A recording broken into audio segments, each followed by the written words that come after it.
Hi guys, welcome back to my YouTube channel. This is your girl Dami and your favorite personal financial coach. And if you are just joining us, you're very much welcome. Very much welcome. And if you're a returning subscriber, thank you so much for keeping me coming back again and again, right? I come back again because you keep showing up. Thank you so much. Big shout out to you. Okay, on today's episode or in today's video, we're going to be talking about something very interesting. Guess it. Guess it. Guess it. Okay, you didn't get it. All right, so I'm going to be talking about 7 bad habits. Bad habits that will keep you poor.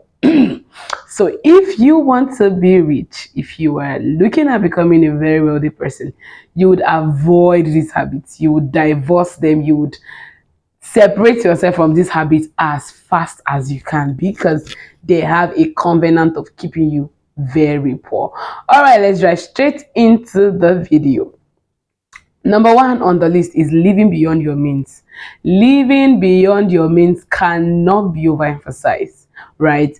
In one of my video, habits of a billionaire, I said one of the habits is living below your means. But of course, the bad habit of someone who wants to remain poor is living above your means. Living above your means is an illusion. It's unsustainable and it's very deceptive. Very deceptive. Living above your means simply means that you're living somebody else's life. Let's say, for example, your salary is 100,000 naira, but you're living a lifestyle of someone earning 200,000 naira. Or probably you're comparing yourself with a colleague who shows up at work in boats, in grand style, luxury dresses, luxury shoes, luxury bags.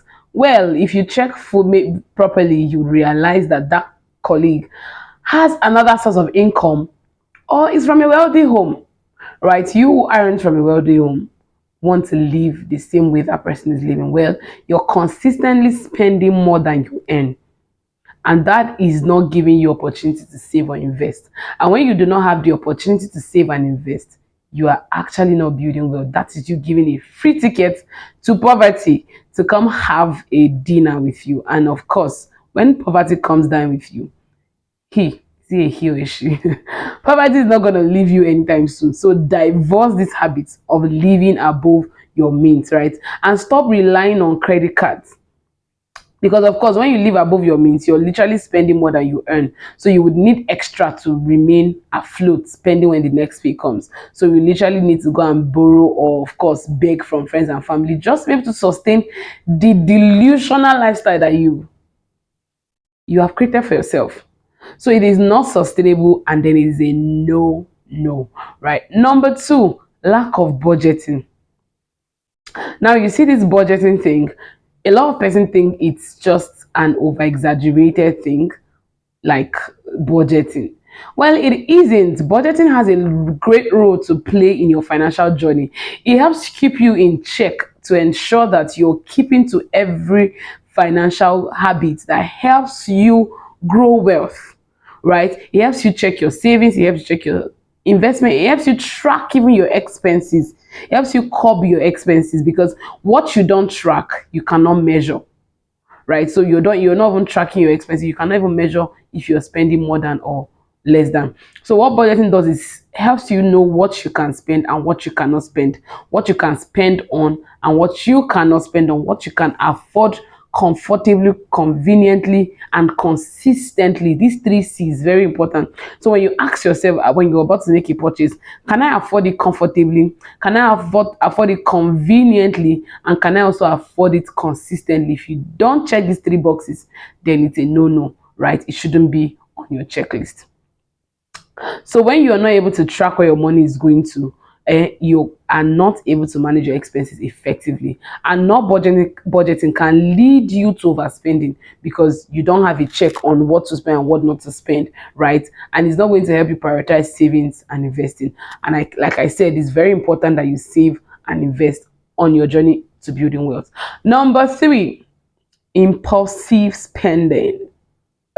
Impulsive spending, you see this one, every Nigerian falls under this category. Every Nigerian is guilty because you're just gingerly walking the streets of social media and there's this gingerly sitting down, nicely sitting looking shoe or handbag staring at you in the eye.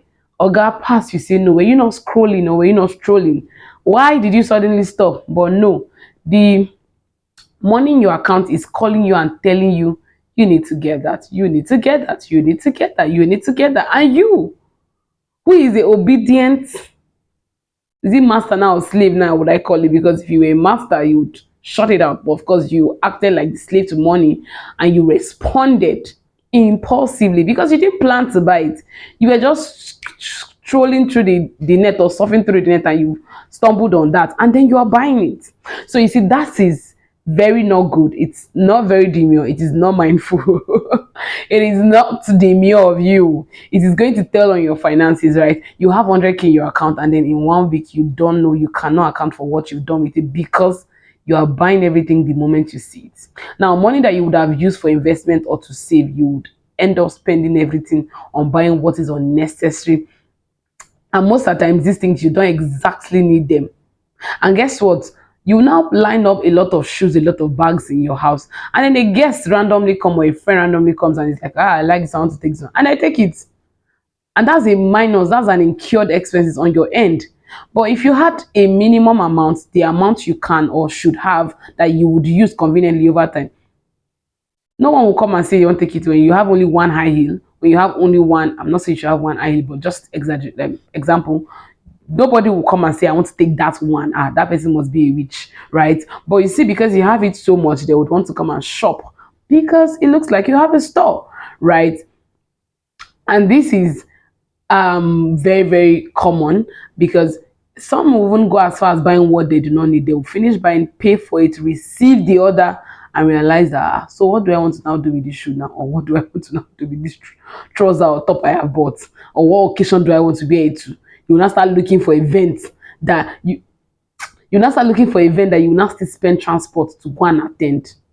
May you receive deliverance in the name of Jesus.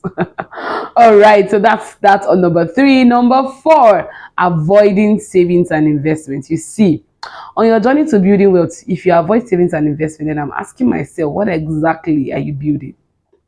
Because how do you build wealth without saving and investing? Savings help you what manage your intermediate or immediate needs. Why investment helps you build a safety net for your future, right? But when you don't save and when you don't invest, you literally don't have the both. That's a total disaster. And you cannot say you want to do one and you will not do the other. You say, just invest. I don't know how to. I don't like investing because investment is Ponzi scheme. Well, where did you go to? Where did you go to? That's the question. So if you look up viable investments, of course, one of my videos, check my channel. You see a video I spoke about viable investment or certified investment, tested and trusted investment platforms. You can invest your money even as low as 5,000 naira, right? You can start your investment journey. So do pay attention to that. Right.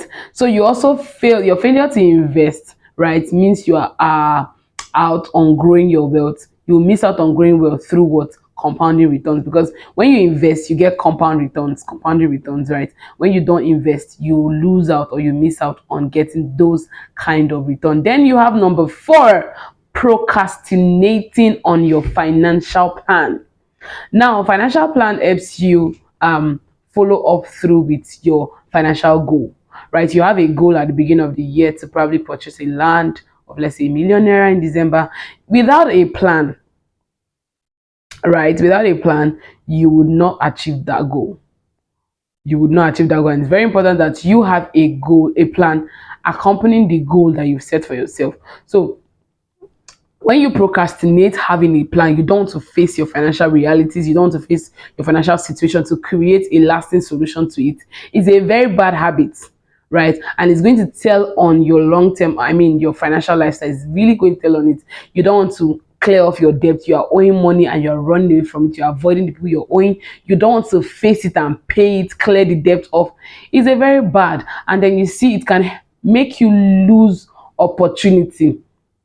It can make you lose opportunities that works well or that helps improve your wealth building journey, right? And then it makes you become financially insecure, right? Because you're literally scared of if you're scared if the next paycheck doesn't come in, what will happen? Right? So you need to have a plan and stick to that plan. Number 6, ignoring financial literacy. You see, the first thing about wealth, or you need to know, or the first step in building wealth, is knowledge. You need to know how to save, you need to know how to invest, which is why I am doing this video for you. You need to know how to save, you need to know how to invest, you need to know how to manage debt. You see, debt, as little as that thing is, it can ruin your whole wealth building journey, can ruin your financial health. It can give you a very disastrous and frustrating financial experience. I've spoken to a number of persons who were dealing with debt, and it is not funny. It is not funny. So you have to ensure that you are financially literate. And what does financial literacy afford you? It affords you the opportunity to make wise financial decisions. If you ever meet someone who is unable to make a wise financial decision, it's very simple. That person is a financial illiterate.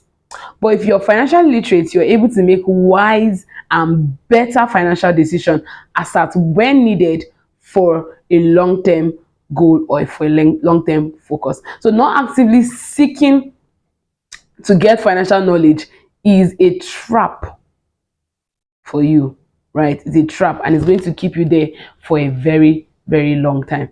Lastly, number 7, relying on one source of income. You see this one now. You might say, oh yeah, do I exactly need to diversify? Well, just like you need to diversify your investment portfolios, right? When you're investing, you need to diversify. You also need to diversify your income, because let's take, for example, you're working at a job and then your boss does not pay your salary in that month, and then it's 1 week gone, 2 week gone, and there's the excuses here and there. You literally are at the mercy of being frustrated, because the only income you have is that salary. But when you have another source of income, you literally can just switch to that depending when that salary comes in, right? So having more than one source of income, or having multiple sources of income, is also a good way. So if you want to stick to one source of income, is a bad financial habit, and it has a way of keeping you poor, right? It has a way of keeping you poor. So it can leave you vulnerable if you lose that source of income. For example, now the other example, if you lose your job, now ask yourself, if you lose your job, the job you're doing now, and of course you don't have any other source of income, what will happen to you for the next 2 3 months? Because you don't even have savings, you don't have investments. So what are you going to literally leverage on? Usually the advice is that while you're working, always have a 3 to 6 months upfront emergency fund saved for you, just in case. Just in case. But of course, people will not hear this one. So the other one now is have multiple sources of income. So just in case one gets lost, you can literally leverage on the others while waiting for the others to come true. Take for example, again, you're running a business. It's a business you're running, and then that business fails or crumbles or crashes, whatever, right? What would happen if that's the only thing you have, right? So you have to diversify your source of income and not rely on just one alone.